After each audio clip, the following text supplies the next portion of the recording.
Mes chers frères et sœurs, écoutez-moi avec la plus grande attention. Ce qui s'est passé ces dernières 48 heures changera à jamais le cours de l'histoire humaine. Le 13 juin 2025, Israël a lancé l'opération Lion rugissant contre les installations nucléaires iraniennes. Mais ceci n'est pas simplement une nouvelle militaire. C'est l'accomplissement précis des prophéties bibliques que nous attendons depuis des générations. Je sais que vous n'êtes pas arrivé sur cette vidéo par hasard. Le Saint-Esprit vous a conduit ici en ce moment précis parce que nous vivons les derniers jours de l'histoire humaine et Dieu veut que ses enfants comprennent les signes des temps. Ce que je vais vous dire maintenant vous montrera à quel point nous sommes proches du retour glorieux de notre Seigneur Jésus-Christ. Laissez-moi vous dire exactement ce qui s'est passé. Dans les premières heures du 13 juin, plus de 200 avions de combat israéliens ont frappé plus de 100 cibles sur le territoire iranien. Ils ont bombardé les installations nucléaires de Natanz, Fordov et Isfahan. Les commandants militaires les plus élevés d'Iran ont été éliminés, notamment le chef d'état-major Mohammad Bagheri et le commandant des gardiens de la Révolution, Hossein Salami. 9 scientifiques nucléaires principaux ont également été tués dans des frappes de précision. Mais ce qui est vraiment stupéfiant, c'est que tout cela a été prophétisé dans les Écritures il y a des milliers d'années. Et encore plus remarquable, un ancien orthodoxe grec nommé Théodore de Crète, qui est mort en 2016, a donné une prophétie spécifique sur cet événement exact. Il a dit « Vous serez en train de boire votre café quand vous entendrez que les Juifs ont attaqué le programme nucléaire de la Perse. » C'est exactement ainsi que cela s'est passé. Les gens du monde entier ont appris l'attaque d'Israël contre l'Iran en prenant leur café du matin et en regardant les nouvelles sur leur téléphone. La prophétie s'est accomplie avec une précision stupéfiante. Mais ce n'est que le commencement.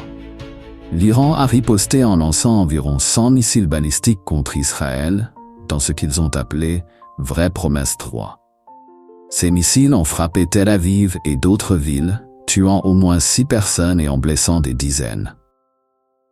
Pour la première fois depuis 1969, Israël et l'Iran sont en guerre directe. Et tout se passe exactement selon le scénario biblique. Dans les chapitres 38 et 39 d'Ézéchiel, nous lisons la grande guerre des derniers temps, où une coalition de nations du Nord, incluant la Perse, l'Iran moderne, attaquera Israël. Ézéchiel 38:5 mentionne spécifiquement la Perse comme partie de cette coalition de la fin des temps. Le nom de l'opération israélienne, Lion rugissant, a également une signification biblique profonde. Il vient de Nombre 23-24. Voici, le peuple se lève comme une lionne et il se dresse comme un lion. Avant que l'opération ne commence, le Premier ministre Netanyahou a placé une note avec ce verset entre les pierres du mur occidental à Jérusalem. Permettez-moi de vous montrer comment les prophéties bibliques s'accomplissent avec précision en nos jours. Première prophétie, la restauration d'Israël. Ézéchiel 36:24 dit « Je vous retirerai d'entre les nations, je vous rassemblerai de tous les pays, et je vous ramènerai dans votre pays. » Ceci s'est accompli le 14 mai 1948, quand Israël est devenu une nation indépendante après près de 2000 ans de diaspora. Deuxième prophétie, le retour de Jérusalem. Dans Luc 21:24, Jésus a dit « Jérusalem sera foulée aux pieds par les nations, jusqu'à ce que les temps des nations soient accomplis. » Ceci s'est accompli en 1967, quand Israël a repris le contrôle de Jérusalem lors de la guerre des 6 jours. Troisième prophétie, l'isolement d'Israël. Zacharie 12:3 déclare « En ce jour-là, je ferai de Jérusalem une pierre pesante pour tous les peuples. Tous ceux qui la soulèveront seront meurtris, et toutes les nations de la terre s'assembleront contre elle. » Nous voyons cela aujourd'hui. Le monde entier critique Israël, même quand il se défend. Quatrième prophétie, la montée de l'antisémitisme. Dans Matthieu 24:9, Jésus a prédit « Alors on vous livrera au tourment et l'on vous fera mourir, et vous serez haïs de toutes les nations à cause de mon nom. » L'antisémitisme croît mondialement à un rythme alarmant. 5e prophétie, la coalition du Nord. Ézéchiel 38:15 parle d'attaquants venant de ton lieu de l'extrémité du septentrion. La Russie, Magog, soutient l'Iran, formant exactement la coalition du Nord que décrit la prophétie. Mais la prophétie la plus significative concerne le programme nucléaire iranien. Dans Jérémie 49, 35-36, Dieu parle d'Élam, nom ancien de la région de l'Iran moderne. Voici, je vais briser l'arc d'Élam, sa principale force. J'amènerai sur Élam 4 vents des 4 extrémités du ciel. Certains interprètes voient ceci comme une prédiction de la destruction des capacités nucléaires iraniennes. Et c'est exactement ce que nous voyons aujourd'hui. Israël a délivré des frappes chirurgicales contre les sites nucléaires iraniens, endommageant sévèrement leur capacité à produire des armes nucléaires. Selon les experts, l'Iran n'était qu'à une semaine d'avoir assez d'uranium enrichi pour construire une bombe nucléaire. Laissez-moi vous dire ce que disent les enseignants de prophétie autour du monde sur ces événements. Le pasteur Samuel Peter Schmidt d'Alsace commente. Nous voyons comment les nations s'alignent exactement comme Ézéchiel l'a prophétisé il y a 2600 ans. Ce n'est pas une coïncidence, c'est un accomplissement prophétique. Le docteur Henri Blocher de France déclare « Ce que nous voyons aujourd'hui entre Israël et l'Iran est le prélude à la guerre de Gog et Magog. Chaque chrétien doit comprendre que nous sommes à l'antichambre de la seconde venue. » Le pasteur Yvan Castanou de Côte d'Ivoire affirme « Ce sont les jours que les anciens prophètes désiraient voir. Nous sommes la génération privilégiée qui verra le retour du roi des rois. » Mais il y a des significations prophétiques encore plus profondes dans ce qui se passe. L'opération Lion rugissant a été lancée exactement 67 ans après la création d'Israël. Le nombre 7 dans les Écritures symbolise la perfection et l'accomplissement du plan de Dieu. Cela nous donne 7-11, un nombre que beaucoup d'enseignants prophétiques associent au jugement et à la consommation. L'attaque a eu lieu un vendredi 13. Dans le calendrier hébraïque, c'était le 6e jour de Sivan, exactement une semaine avant Shavuot, Pentecôte. Beaucoup voient cela comme une synchronisation divine.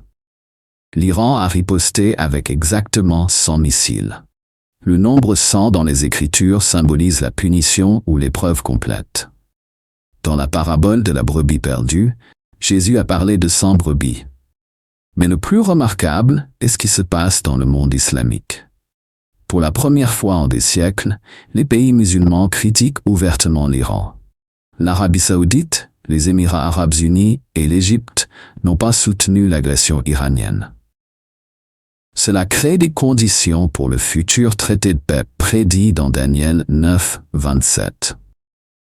Maintenant, je veux vous expliquer ce que ces événements signifient pour nous en tant que chrétiens. Premièrement, nous approchons de l'enlèvement de l'Église. Jésus a dit dans Luc 21, 28, « Quand ces choses commenceront à arriver, redressez-vous et levez vos têtes parce que votre délivrance approche. » Deuxièmement, le temps pour l'évangélisation se raccourcit. Nous devons urgemment dire aux gens le salut parce que la fenêtre d'opportunité se ferme. Troisièmement, nous devons soutenir Israël. Dans Genèse 12, 3, Dieu a dit à Abraham, « Je bénirai ceux qui te béniront et je maudirai ceux qui te maudiront. » Cette promesse est toujours valide aujourd'hui. Quatrièmement, nous devons nous préparer à la persécution. Alors que les derniers temps approchent, le monde haïra de plus en plus les vrais chrétiens. Cinquièmement, nous devons stocker spirituellement et physiquement. Jésus a parlé de temps où il y aurait des famines, des guerres et des bouleversements. Les chrétiens sages se préparent à l'avance. Mais il y a aussi de bonnes nouvelles. Avant les temps les plus difficiles, Dieu répandra son esprit sur toute chair. Nous voyons déjà des signes de grand réveil mondial. Des millions de musulmans acceptent Christ après des visions de Jésus. Permettez-moi de vous dire ce qui pourrait arriver ensuite, basé sur les prophéties bibliques.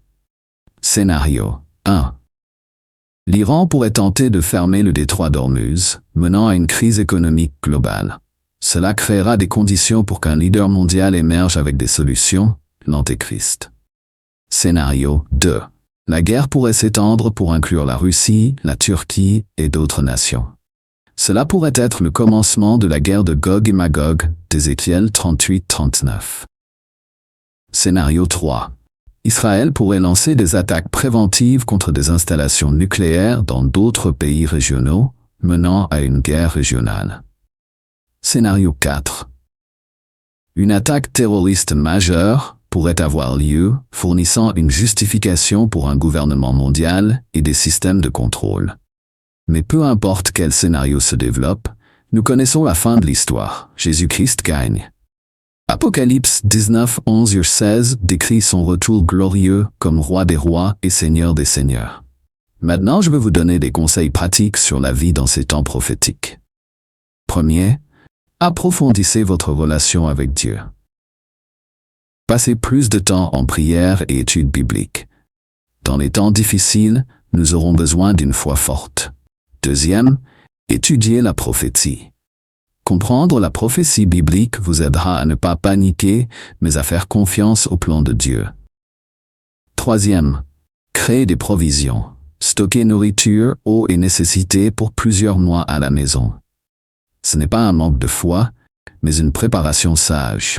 Quatrième, renforcez la communion avec les croyants. Dans les derniers jours, nous aurons besoin du soutien des frères et sœurs en Christ. Cinquième, évangélisez activement. Le temps est court, et il y a beaucoup de gens qui ont besoin du salut. Sixième, priez pour Israël. Psaume 122:6 dit « Demandez la paix de Jérusalem, que ceux qui t'aiment jouissent du repos. » Septième, soyez prêts pour l'enlèvement. Vivez comme si Jésus pouvait venir à tout moment. Maintenant, je veux faire une prière prophétique pour tous ceux qui comprennent l'importance de ce temps. Père Céleste, nous venons à toi au nom de Jésus pendant ce moment historique. Nous voyons tes anciennes prophéties s'accomplir sous nos yeux. Nous te remercions de nous avoir avertis à l'avance par ta parole. Seigneur, nous prions pour la paix en Israël. Protège ton peuple de toutes les attaques de l'ennemi.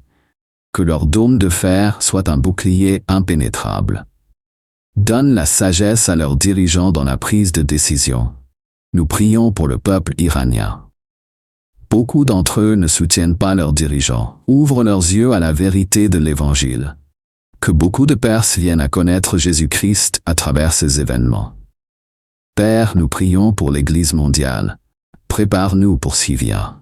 Donne-nous sagesse, courage et foi. Aide-nous à être lumière dans les ténèbres et celle de la terre. Nous prions pour les dirigeants mondiaux. Donne-leur la sagesse d'éviter une guerre globale, qu'ils soient des instruments de paix, non de destruction. Seigneur, nous demandons un grand réveil avant les derniers temps. Répands ton esprit sur toute chair, que des millions viennent au salut avant qu'il ne soit trop tard. Et nous prions, viens Seigneur Jésus. Nous sommes prêts à te rencontrer dans les nuées. Nos cœurs sont préparés pour ton retour. Au nom puissant de Jésus-Christ, nous prions.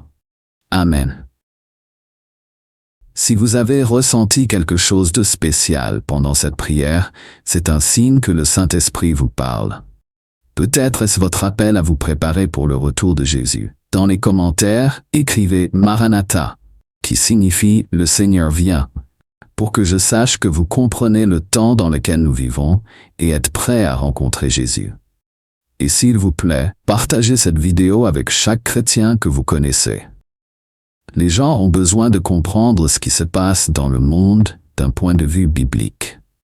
Beaucoup de chrétiens sont spirituellement endormis et ne comprennent pas les signes des temps.